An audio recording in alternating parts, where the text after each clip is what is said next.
3 janvier 1889, Nietzsche séjourne à Turin. Il est dans une période de sa vie où il est plutôt heureux, ses livres se vendent bien, il commence à être un philosophe reconnu et respecté. Ce jour-là, il sort pour la promenade et au loin, il voit un homme qui passe en calèche. Mais le cheval refuse d'avancer plus vite, alors le cocher commence à le battre furieusement. Nietzsche, l'esprit le plus brillant de son époque, le maître de l'allégorie, du symbolisme, du poétique, de la métaphore, du sous-entendu, est spectateur de la scène. Et au moment où le premier coup s'abat sur le dos du cheval, Nietzsche disjoncte complètement.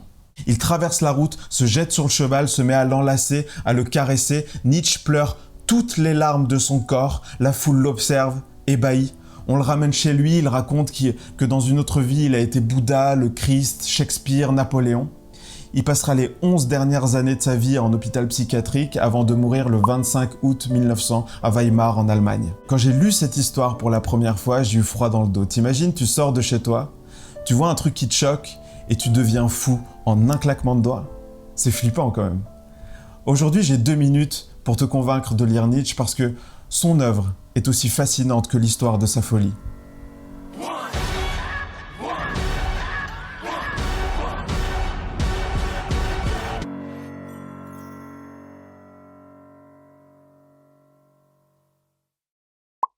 Je vais commencer par déconstruire certaines critiques que l'on fait à Nietzsche parce que elles ne sont pas vraiment fondées et parce que ce qu'il faut savoir, c'est que Nietzsche n'est pas très bien vu dans l'univers académique. On l'étudie pas à l'école et à la fac, on l'étudie pas avant d'arriver dans certains masters.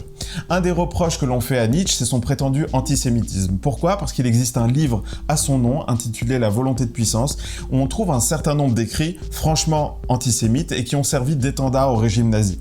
En réalité, ce livre a été publié à titre posthume par sa sœur, Elisabeth Foster, que Nietzsche ne pouvait absolument pas blairer de son vivant. Et quand Elisabeth Foster compile les textes de son frère pour La volonté de puissance, elle le fait en falsifiant, en détruisant, en transformant les textes de Nietzsche pour qu'ils puissent coller à l'idéologie nazie. Nietzsche était un pacifiste et La volonté de puissance, c'est un faux. La deuxième critique que l'on fait à Nietzsche, c'est que ça part un peu dans tous les sens. Quand on lit Ainsi parlait Zarathustra, il nous parle d'un funambule, de l'aigle, du serpent, il nous fait des allégories sur les vaches qui ruminent, et tout ça, ça peut nous laisser un peu confus. Nietzsche, contrairement à l'essentiel de la philosophie occidentale, s'exprimait en métaphores. Mais toutes ces métaphores ont un sens. Ainsi parlait Zarathustra, c'est un opéra en actes. Maintenant, les bonnes raisons de lire Nietzsche. Nietzsche a peur. Nietzsche voit le christianisme s'effondrer en Europe et avec lui toutes les valeurs qui soutenaient la vie des hommes. Et ce qui l'inquiétait, c'était de voir que le problème n'était pas pris au sérieux par ses contemporains. Pour lui, il pouvait se passer 2 choses et il a été visionnaire là-dessus. 1. La continuation des valeurs chrétiennes sans la transcendance, qui se passe aujourd'hui. On vit dans une république laïque, mais dont le droit est fortement inspiré par le droit romain, donc le droit chrétien. 2.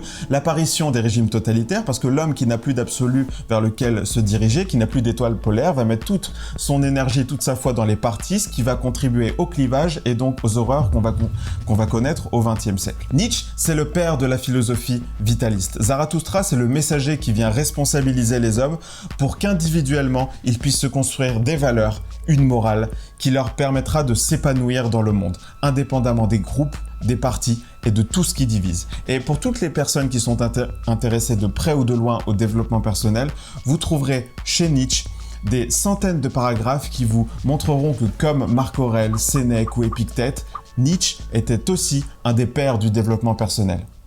Bon, je suis absolument sûr que j'ai explosé mon temps, mais je pourrais parler une demi-heure de Nietzsche sans interruption. Si tu décides de lire Ainsi parlait Zarathustra, tu t'embarques pour un très beau voyage, un voyage très exigeant, mais un très beau voyage quand même. Le travail de Pierre Hébert Suffren est absolument génial. Il permet de rentrer dans le texte tout en douceur, sans être intimidé par la richesse des métaphores. Si ça t'intéresse, je peux te conseiller également d'autres lectures qui permettent de mieux comprendre Nietzsche. Dis-le moi dans les commentaires. Je te souhaite tout le meilleur pour le reste de ta journée ou de ta soirée et je te dis à très vite, j'espère.